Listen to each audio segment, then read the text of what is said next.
Here are 3 very little known secrets to break down your home leagues, because I don't know about you guys, but I want to win my home league. And you guys probably have a league that you care about more than any other that you've been playing with a bunch of your buddies, your family members, your college friends, whatever the case is. The first thing that we're going to talk about is, of course, write down your league settings, understand those, especially if you have weird ones like me. Like, for example, my league is a 1 quarterback, 2 running back, 2 wide receiver, 1 tight end, 2 flex, full PPR, 12 team. That stuff's pretty straightforward, but we do have first down bonuses, half point for tight ends, half point for running backs, and some big play bonuses. So first and foremost is know your league settings, but that's pretty straightforward. That's not a little known secret. Just understand how it's going to affect you in the draft, especially if you have some wonky settings like I do. Secret number 1 is do as much recon on your league mates as humanly possible, especially if you pick later in the first round than you do earlier in the first round. If you pick 1, you have the first opportunity to know who you're going to select, and there's minimal recon that you can do on the league mates picking ahead of you. But if you pick at the end of the board like me, I pick at 9 this year, I need to basically go through and kind of map out and plot out what my league mates might be doing, so I know exactly what I'm looking at with the 9th overall pick. So I'll show you guys kind of what that looks like, especially for your first like 2-3 round picks as well, not just your first round pick. I'll kind of showcase what I think my league mates will do with their first 3 picks and kind of like a mini mock draft here. All right, so we're into a mock here, and I wanted to just showcase what it looks like for you guys who are wondering, okay, how can I get an edge on my league mates? What can I do? I'm doing so much recon on my league mates, it's insane. I'm asking them, who are they thinking of taking? Like, we've known since May where we're going to be drafting, so I've been doing recon on my league mates. And based on the information that I've gathered and also past draft boards from previous years, it does seem like the first pick is going to be Jamar Chase. The guy had Jamar Chase last year. It makes total sense. Second pick, I do think will be Bijan Robinson. The guy who is picking there usually does go running back in the first round, and he picked Bijan 2 years ago, and I know he loves Bijan there as well. The third pick told me that he thinks it'll be either Gibbs or Bijan that he goes with, so if Bijan goes 2, he'll probably go Gibbs 3. The fourth pick is the commissioner of my league, and he basically made it very well known to me that he will not leave the first round without a running back this year at the 4th pick. If Bijan and Gibbs are off the board, I do expect him to go with Saquon Barkley. Now, the 5th pick is the wild card, because this is a team that is co-managed by 2 people. I know one person wants to take CeeDee Lamb, and the other person is kind of all over the place with what they want to do. The one person that wants to take CeeDee Lamb is also a Vikings fan too, so I do think that Justin Jefferson could be in play there. But the guy that picks 5, who originally owned the team and brought on the co-owner, wants to take Christian McCaffrey. Now, I don't know if he'll do that now with Brian Robinson there, so my guess is that they end up going and splitting the difference and going with Justin Jefferson, because I know that the original manager will not take CeeDee Lamb. He hates the Dallas Cowboys. The pick 106 always gets advice from Danny, so he'll probably take CeeDee Lamb at 106. And then obviously me at 109. For me, there's a big tier break after those top 6 guys. The guy picking 107 won the league last year, and he's gone receiver in the first round in back-to-back seasons, so it's possible he could go with like a Christian McCaffrey. When I asked him what he was thinking of doing, he brought up the names Amon-Ra St. Brown, Puka Nacua, Malik Neighbors, and then a couple of these top running backs, McCaffrey and Derrick Henry. I don't think McCaffrey's going to fall to me. So to me, this is where I think he'll go. Even though this guy has gone a wide receiver in the last 2 rounds, he's probably feeling cocky. He won the league last year, so maybe he's going to be the one to take the risk on CMC. This next guy is a Giants fan, and I do think he'll take Malik Neighbors and rip my heart out, because that's the player I want at 109, but that is going to be how I project the first 9 picks to go, or the first 8 picks to go ahead of me. So at this point in the draft, I would probably be looking at going with, Puka Nacua, Ashton Genty, Derrick Henry, Amon-Ra St. Brown. I mean, I'm personally wanting to get Achane in the 2nd, because I don't want to really take him in the 1st, even though I did have him ranked this high at one point, given the calf injury. So I think what I'll do is I'm going to go with either Puka Nacua or Nico Collins, because those are the 2 receivers that I value the highest. I'll roll with Puka, and we'll see what falls back to me. Again, I'll change anything if I think anything's out of whack here. I do think Brock Bowers is not going to go before my pick. And I do think Collins is going to go before Brian Thomas, because this guy who picks at the 1-2 turn always takes a running back in the first round. So I think Genty or Henry or somebody would be his first pick. And he also loves Nico, so I think he'll probably be taking him with his 2nd pick. Drake London, it would be shocking to me if Drake London went before my pick, because generally I'm the one who has Drake London on my team, so I don't think a lot of people are going to be too excited about him here. I think the decision I'm going to have to make is either if Achane falls, or I'm going to be taking Drake London here. So this is how I expect my draft to go, how I expect my draft to start. And to give you guys an idea of what you can do in your own home leagues is basically just plot out as much information as you can tell. You heard throughout that thing that I was like, okay, this guy usually goes running back in the first round. This guy's a fan of this team. That can give you a good insight to what could happen in the first couple rounds of your draft. So again, as much as you can plan out, I would say try and do that, because that'll give you a good insight to what you can do going forward. And that's part of doing recon on your league mates, asking them if you, like, for example, all my league mates were all friends since like high school and stuff. So when we go out and hang out together, have a couple drinks, I'm like, hey, who are you thinking of taking at 107? Who are you thinking of, getting in the second round? The one thing that I would say is a real wild card for me is that the guy who's picking at 110 has told me he wants a Miami Dolphins player because he thinks the Dolphins are an underrated offense this year. And there is a possibility that he would take Tyreek Hill as high as 203 if Devon Achane is off the board, or he doesn't take him with his 10th overall pick now with the injury there. So that is one wild card that could have a better player slide to me. But for the most part, do some recon on your league mates, try and figure out what you can decipher from them. And then we'll get back to tip number 2, which is also very related to your league mates' tendencies. So secret number 2 is studying your league mates' tendencies using past draft boards, which you kind of saw me do already in the first couple of picks there. I made a free sheet for you guys. It'll be down below in the description of this video, and you guys can use it if you want to. It'll take you some time to map this out. I'm not going to lie to you. If you have 20, 30, 45 minutes on your hands, you guys can definitely map this out before your home league draft. But I went back 2 years. You could go back as far as you want, but I went back 2 years to look at our draft boards and to see exactly how my league mates like to draft. And I'll explain exactly how to do this. On Sleeper, if you go to settings, previous leagues, and draft results, you can pull this up. I don't know how to do it on ESPN or Yahoo or any of those platforms, but you can just Google it. And I did Google it beforehand. It is available for those platforms. To me, this is a super valuable thing for you guys to do, because this is when your league mates won't be lying to you. If you ask them who you're going to take or whatever, they could very easily deceive you and tell you that they're going to take somebody that they're not interested in, but they have been the most honest during past drafts, and the ball doesn't lie basically when you're staring down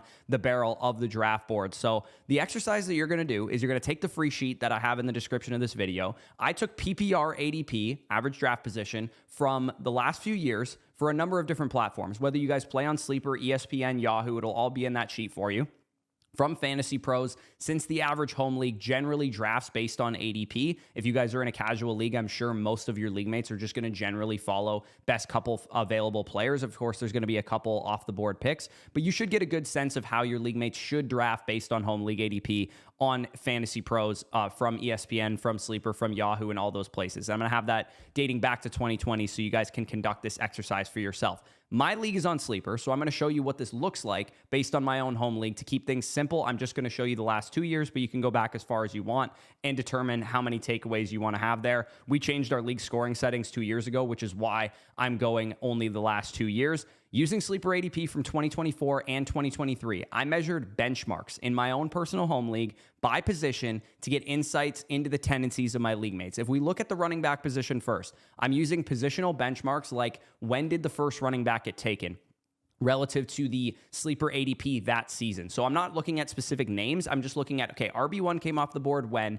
did my league mates take RB1 off the board? RB6 came off the board when did RB6 in my league come off the board? RB12 selected relative to ADP and Sleeper, RB18, RB24, 30, 36, and so on and so forth. You guys can see that over the last 2 years, my home leagues have valued the RB1s pretty appropriately. Basically, wherever RB1 through 12 is going off the board, they're going to generally take them around that area. But my league mates have been smart enough not to push RB2s up the board, not to push RB18 through 24 up the board, because they know about the dead zone, and I've been talking about it for years. And of course, some of them watch our content. Mates were hip to the running back dead zone thing. It's not a perfect comparison year over year, because sometimes there's tier breaks, like RB9 is a tier break or RB16 is a tier break or something. But generally speaking, this should give you a good benchmark, general guideline of how your league mates like to draft over the last however many years you look back on this. So you guys can see in 2024 and 2023, the value to be had, or what my league mates tend to do relative to the Sleeper ADP, is not draft the RB18 or the RB13 really through the RB like 25, RB30 in ADP. They usually like to avoid those dead zone running backs. And on the inverse, at wide receiver, they're typically drafting those top 20, top 24 wide receivers as chalk, as normal, but then they're pushing up the wide receivers 25 through 48 in ADP, avoiding those subpar running back profiles. That's something that my league mates are very wise to. The average league who just follows ADP is probably going to overdraft those running backs. So I can make these takeaways as a result. I can conclude that in my home league, they'll probably be sliding running back values rounds 4, rounds 5, round 6, round 7. And if I like some of the profiles there, like I do, Pacheco, RJ Harvey, Trevion Henderson, guys like that, then I might actually get pretty good discounts on those players based on what my ADP does in my own specific home league. The wide receivers in that territory, the wide receivers 3, wide receiver 4 guys, that wide receiver 25 through wide receiver 45 or so in ADP, they're going to go earlier than I'm expecting them to. So I can't hope and sit and pray that Emeka Egbuka is going to fall to the 9th round like he does in the sleeper ADP. There's a very good chance that him, Matthew Golden, Jaden Reed, all those type of upside Josh Downs type of dudes are probably going to go about a round, maybe even a round and a half ahead of their regular ADP, because if the last few years is any indication, my league mates understand to play in PPR leagues, wide receivers predominantly in the flex. Looking at that position, they'll know not to just let Emeka Egbuka fall to me back at the 909 or something like that. So when you're looking at the tight end position, remember that my league has 0.5 first down bonuses to tight ends and big play bonuses. So in theory, tight ends should be going higher in general than normal sleeper ADP. And you can see that's not really the case. The high-end tight ends go pretty high off the board the last 2 years, but even still, they're generally in line with ADP. And another big takeaway that I can conclude is that my league mates are not drafting mid to low end tight end ones, even though they're essentially in a tight end premium format, and they maybe should be drafting the tight ends a little bit higher and valuing that position a little bit higher. So at the end of each of these tables, you can see that only 18 total tight ends were drafted last year, meaning half of us didn't draft a second one, and only 20 tight ends were drafted the year before that. So that allows it to be easier to stream the tight end position, even though it's a tight end premium and the waiver wire should probably be thin at that position. So that's a big takeaway that I have, is that those mid tight end ones to the high end tight end twos, my league mates just don't think they're very valuable. And I don't think they're valuable either, but in a tight end premium format, maybe they should be pushed up the board a little bit more. So that's something I'm filing away from my own specific draft. And then in quarterback ADP, you guys can see that the early quarterbacks are going to get pushed up the board a little bit, as they should, with big play bonuses and accelerators like we have. But it is worth noting that it's extremely easy to stream this position as well. Only 16 total quarterbacks were drafted last year, meaning a couple of us drafted a second one, but for the most part, only 14 quarterbacks were drafted in 2023. So this makes it super viable to stream quarterbacks off of the waiver wire. Quarterbacks also slid a lot last year too. As you guys can see, targeting the first value was not the wisest decision, knowing that quarterback 3 fell 4 spots in ADP. Quarterback 4 fell 7 spots in ADP. Quarterback 6 falling all the way down 12 spots in ADP. So to recap, based on the tendencies that I've found, and again, you guys should do this for your own specific home leagues as well, mid-round running backs, especially the ones that generate PPR points because they catch passes and they can get first downs given our league scoring format, are going to probably end up being great values. You think of guys like, Alvin Kamara, Trevion Henderson, guys that can generate first downs because they catch a lot of passes. The wide receiver 25 through 45 range will go higher than they normally do in ADP, as to be expected. Doing underdog drafts and that kind of thing is something that my league mates definitely do. Streaming quarterbacks and streaming tight ends will be really easy to do if I need to stream quarterback or tight end. Mid tight end ones will slide a little bit, even though they probably shouldn't, given that it's a tight end premium. And then round 7 to 10, I should be able to get some of those rookie tight ends, Tucker Kraft, David Njoku, those type of guys. And then quarterbacks generally went low in 2024 and less of them went. So I should not be willing to take the first sliding quarterback value unless it's a big tier break or it's one of those top 4 guys. So basically, doing this exercise gives me better insight to what my league mates might do relative to just doing sleeper mock drafts. Because most people, when they have their draft position, like let's say you guys found out you're picking 4th, all you're probably going to do to get ready is listen to people like me tell you who to draft, and then also do mock drafts on your own from your draft position. But understanding your league settings, looking for exploits specifically in the strategy of your league mates based on the league settings that you have, is a great way to figure out exactly what you should be doing. So in that example mock draft, you guys saw me do the first 2 rounds or so. This is what it looked like at the end of the mock draft based on some of the insights I gleaned from my league tendencies from past years. So you guys can see the mock draft here. I end up going with the double wide receiver start like I kind of planned out there. Amari and Hampton in the 3rd round to be my first running back. I grab RJ Harvey and Tyrone Tracy later on to give myself a lot of upside at that position. Like I said, tight ends might slide a little bit, so I do get George Kittle at the 404. And then I have Devontae Smith, Odunze, Downs to fill up my wide receiver core. And I stack up Odunze with Caleb Williams in the mid to late QB1 range. Like I said, those guys could slide a little bit, even despite there being a little bit of the premium on the quarterback position there. So that was tip number 2. Was obviously a long one, but I do think studying your league mates' tendencies and figuring out exactly what they're going to be looking to do is going to be an important thing for you guys to keep in mind when you're actually drafting. And the more information that you have, like more years of draft boards or whatever the case is, more recon fun that you can do on your league mates, the better informed you're going to be at your draft selection, especially if you're picking early in the board or late in the board. You're going to need to know kind of what your league mates might do so that you can plan for those turns. And like I said, I'm picking at 9, so I kind of need to know what's going to happen before me. And then also on the way back of the 3-4 turn, I kind of want to know what's going to happen before me as well. And then the third tip is very simple. We've talked about it as well, but it is a very underappreciated secret of home league drafting. That's get reps drafting on multiple platforms, because a lot of people, like I said, will just draft on Sleeper if they play on Sleeper. Will just draft on ESPN if they play on ESPN. We have a mock draft simulator on flockfantasy.com. It's free to use. If you guys sign up and you do a free trial, and if you don't want to purchase anything, you don't have to. You can sign up and just do a free trial. Use the mock draft simulator with the expert rankings in there. Season pass holders and other site subscribers obviously have more features. They can use my specific rankings, Danny's specific rankings, all the other rankings of the other creators there. But basically, I use this from the 9 spot. I drafted this team, and I'm drafting against all the experts in the Flock League's rankings. So it's not like I'm getting crazy values because these guys, study fantasy football, do underdog drafts, do this for a living. I can't build nearly as dominant of a squad as if I'm just drafting off of Sleeper ADP. So I'm mindful of where players go on sharp platforms, where players are going in sharper rankings, i.e. I had to take Emeka Egbuka in this draft at 604, even though based on Sleeper ADP, I should be able to get him at the 7.9 or even the 804. So that's something that you're mindful of if you're doing mock drafts on other platforms. Instead of going with a balanced wide receiver type running back approach at the beginning of the draft, I wanted to see how my team would look with 2 straight wide receivers the way that I did it on Sleeper, only I do it on the expert platform instead.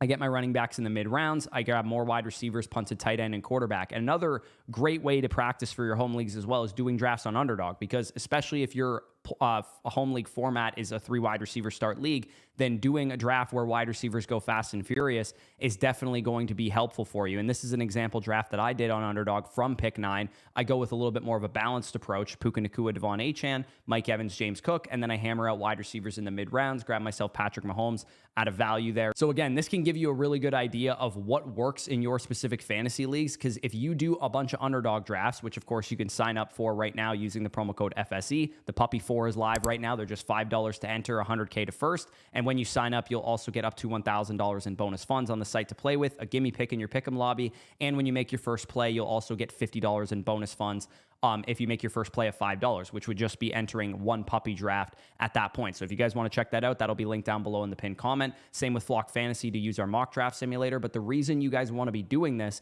is because if you are just anchored to Sleeper ADP, if you've done 200 mock drafts from your 9 spot that you're picking from like me, you're going to build the same team every single time. The Sleeper UI is going to give you the same type of great values every single time. You want to be prepared what it looks like. You want to have 20 mock drafts under your belt where you took a wide receiver in the first round, where you took a running back in the first round, where you went wide receiver, where you went running back, wide receiver, where you went running back. You want to be prepared for all of those scenarios if you want to win your home leagues, which I know you guys do, because if you're like me, I literally started an entire YouTube channel to beat my home league mates, and there's a reason that I care about this league so much. As much as I love the Flock League, it is number 2 in my heart to this specific home league that you guys will actually be seeing us draft on Labor Day. On Tuesday, we'll be dropping that vlog for you guys. So hopefully you enjoyed this. Hopefully you took something away from this video. I realized it was just me yapping about my own home league for the most part, but hopefully you can glean, using the exercise that I did, some insights from your own specific home leagues. If you guys do this exercise, let me know in the comments what you guys take away from it. Is your league like mine, where we're drafting wide receivers super heavy? Is your league taking running backs ahead of ADP? Is your league, pilled on elite quarterbacks? Is your league taking 30 quarterbacks every single draft and there's no quarterbacks on the waivers? Those are going to be things that you're going to need insight about, because if you know you can stream quarterbacks easily, like I know in my league, it makes me not want to reach out on quarterbacks, so on and so forth. And that affects what I do in the second round. That affects what I do in the third round. So even though, yes, you want to be water, you don't want to plan out your whole draft, you do kind of want to have it in your back pocket what you're capable of doing at each position if you fall behind, because it's impossible to draft a perfect fantasy football team where you're elite at every single position unless you just hit on the best picks in every single round. But for the most part, you should have some insight after this exercise. So if you enjoy, leave a like, subscribe to the channel, free exercise down below. It should have all the ADP going back a couple of years for ESPN, for Sleeper, for NFL, for Yahoo, and so on and so forth, so you guys can do this yourselves. And again, if you guys want to check out Flock Fantasy, that'll be linked in the pinned comment, as is Underdog Fantasy if you want to check that out as well. But with that being said, peace out, and I'll talk to you soon.